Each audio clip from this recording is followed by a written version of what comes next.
देह देणाऱ्यांना विसरतो, वस्त्र देणाऱ्यांना आठवतो आपण. इथेच घात होतो माणसांचा.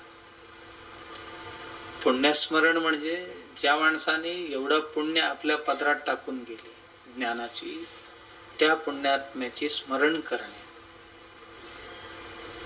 वारंवार नित्यजीवनात.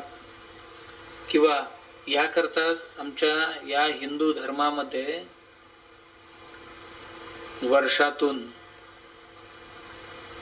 एक 15 दिवस पितृ पंधरवडा म्हणून आपण साजरा करतो. पितृ पंधरवड्यात काय करायचं? आपल्या घराण्यात होऊन गेलेल्या माणसांची स्मरण करायचं, दुसरं काही नाही. कावळ्याला पिंडदान केले तरच पितृस्मरण होतो असं नाही की एक विधी असावं म्हणून ठेवले.